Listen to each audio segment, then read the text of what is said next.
Today's passage is once again from the book of James, and James talks about how our faith and our works are supposed to go together, how they're supposed to coincide, faith and works. When we think of faith, a lot of times we have this thought that faith is simply an idea. It's a belief. It exists somewhere in our mind and that it doesn't have any tangible realities.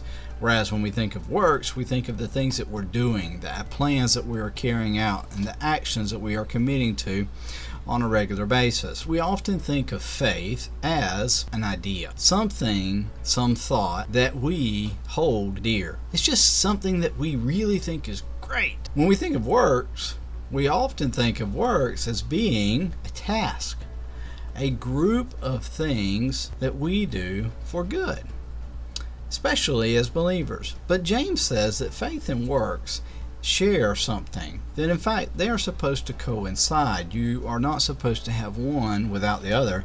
In fact, if you really study, James says you cannot have one without the other, that one makes the other necessary, and together they exist.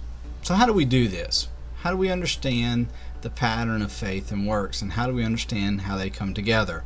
Well, James gives us two very different illustrations to show us. The first one is Abraham. We know Abraham from the Old Testament, an older man who longed for a son, was promised a son by God, and eventually had this son, whom he named Isaac.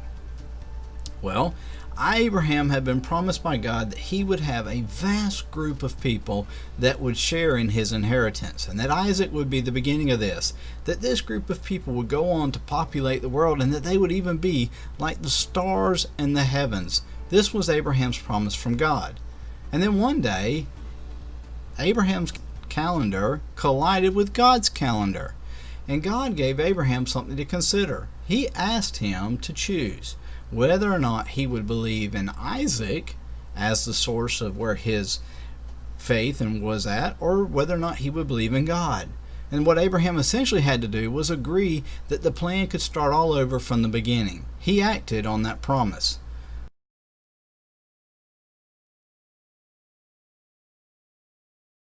The next person we're told about is a person whose name is Rahab.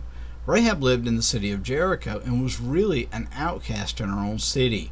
Rahab's position in her society is as an outcast, as someone who lives on the outside, but it was still home. And then one day she met two men. These men presented her with a very different possibility, that the God of heaven and earth could intervene in her circumstances and in her place. Rahab chose to believe that out of these two men, God could bring circumstances to pass that would change her life forever. She acted accordingly. She protected their lives.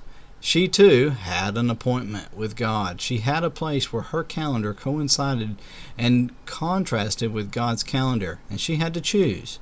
Did she choose what was known, her family, or situation in life, or did she choose the reality of this God who promised to make things new? If she were to choose that, she would be choosing that she would now move her life, and that her life would be different and would be unique. And these two different people, we are reminded by James that faith is something that happens when you and I choose to believe that every moment in our life God is present, that there is not anything that takes God by surprise.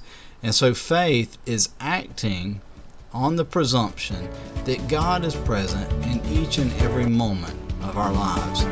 Therefore, faith will always be accompanied